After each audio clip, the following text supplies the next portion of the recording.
No ar, Jornal da CUT. Notícias, Giro sindical, direitos, mundo do trabalho, política, economia. saúde. Aqui, a classe trabalhadora tem voz.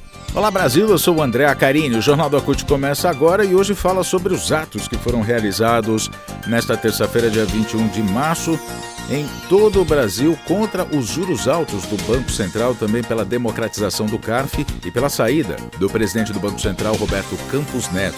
A gente faz uma geral sobre o que foram os atos e traz a palavra de Sérgio Nobre, presidente da CUT, e também Juvândia Moreira, vice-presidente da CUT e presidenta da Contraficut. A partir de agora, então, no Jornal da CUT. Rádio CUT. Aqui a classe trabalhadora tem voz. Em todo o Brasil, nesta terça-feira, foram realizados atos pela redução da taxa básica de juros, a Selic, do Banco Central, hoje em 13,75% ao ano. Também a favor da democratização do Conselho de Administração dos Recursos Fiscais, o CARF, e também para exigir a saída de Roberto Campos Neto, presidente do Banco Central, que mantém essa política de juros altos, né, do Banco Central, a Selic. No ato em São Paulo, Sérgio Nobre, presidente da CUT, ressaltou que um dos objetivos dos trabalhadores que batalharam para eleger Lula é a imediata mudança nos rumos da política monetária implementada pelo presidente do Banco Central, o Campos Neto. A atual política de juros privilegia apenas os mais ricos. Ele destacou que a eleição em outubro do ano passado foi para mudar o país com mais emprego, transporte e segurança, mas que com a atual taxa de juros, isso não vai ser possível. Vamos ouvir, na verdade, a fala de Sérgio Nobre na Avenida Paulista, ontem em São Paulo. Nós vencemos as eleições de outubro para mudar o nosso país. Nós queremos mais emprego, nós queremos mais comida, mais transporte, mais segurança, mais educação. E com esses juros a 13,75 não é possível. E esse Campos Neto é um sabotador do nosso país. Por isso que nós queremos dar o recado aqui. Esses caras que estão reunidos nesse Conselho Monetário diz que é independente, mas é independente de coisa nenhuma. Lá está capturado pelo sistema financeiro. É tudo banqueiro. E nós queremos, Joruna, fazer parte desse conselho junto do povo da produção. Não pode só ter banqueiro decidindo a taxa de juros que mexe na vida de todo mundo. Bom, a pergunta que muitos se fazem é por que o Banco Central ainda mantém, por que Campos Neto ainda é presidente do Banco Central, não é? O presidente do Banco Central se mantém à frente do comando do banco porque a instituição se tornou autônoma em 2021, o que impede mudanças na sua direção por parte do governo. O mandato de Campos Neto, indicado pelo ex-presidente Bolsonaro, termina só em 31 de dezembro do ano que vem, de 2024. O ato pela queda dos juros reuniu representantes das centrais sindicais, a Força Sindical, a CTB, o GT, a CSB, a NCST, a CSP com Lutas, a Intersindical, a Pública e movimentos sociais das frentes Povo Sem Medo e Frente Brasil Popular. Em todo o país, como a gente disse no começo, foram realizados atos. O tom dos discursos dos representantes dos sindicatos e das demais centrais sindicais no ato em São Paulo foi crítico ao rentismo, à administração de Campos Neto, que privilegia os mais ricos com as taxas altas de juros que favorecem a especulação financeira, em detrimento da maioria do povo brasileiro, que tem de pagar mais de 400%, 410% ao ano nos juros do rotativo do cartão de crédito, também nas prestações da casa própria ou de qualquer outro bem comprado em parcelas. A política de juros altos do Banco Central, na verdade, ela significa isso, né?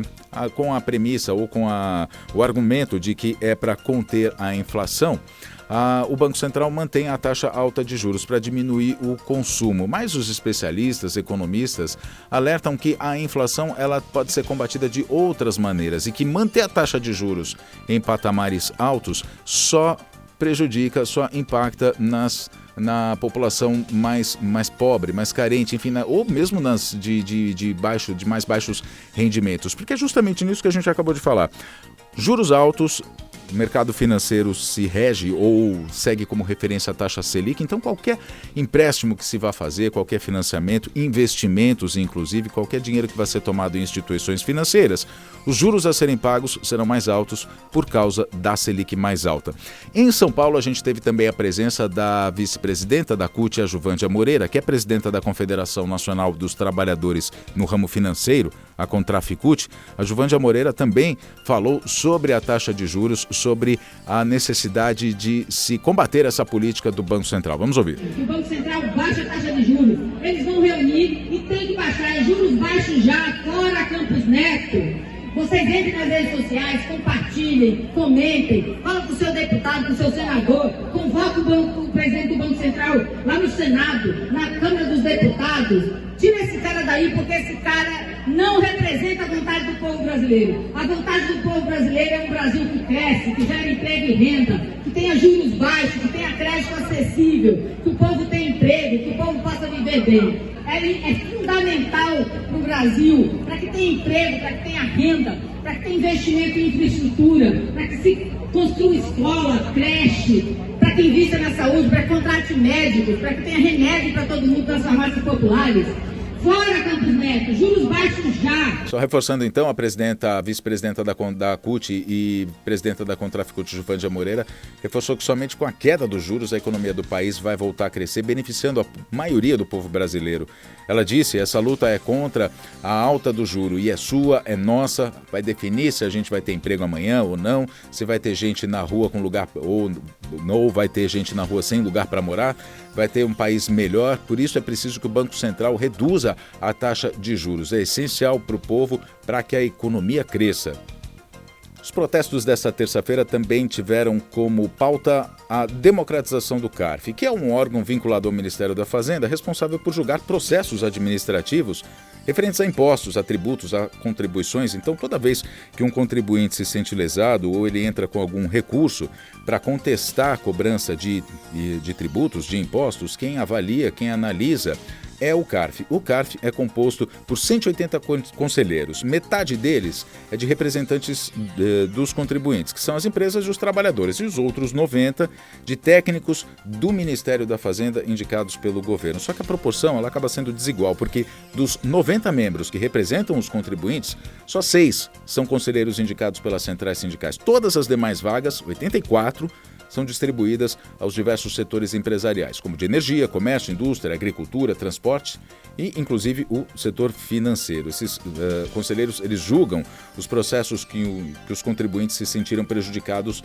por cobranças feitas pela administração tributária. O problema é que nas votações que dão empate, a decisão é sempre favorável ao devedor do imposto de renda. E aí, com esse poder em mãos, os setores empresariais, que são os grandes sonegadores, são beneficiados e não pagam as dívidas. E aí, os recursos que deveriam voltar ao Estado, né, que esses impostos sendo pagos seriam revertidos em benefícios para a população, em programas sociais, em hospitais, em segurança, em educação, enfim, esses recursos acabam não voltando para a população. Então, só para fazer uma geral no país, foram realizados atos em São Paulo, em Fortaleza, também em Belém, em Pernambuco, na cidade de Recife, na capital Recife. Teve ato em Vitória, no Espírito Santo, teve ato também em Sergipe, Aracaju, em Brasília, no Rio de Janeiro também, além de outras cidades no interior dos estados. O Jornal da CUT fica por aqui. Muito obrigado pela sua companhia. Aliás, a cobertura completa desses atos, cut.org.br ou nas nossas redes sociais, @CUTBrasil. Acesse. A gente se fala na próxima edição. Até lá.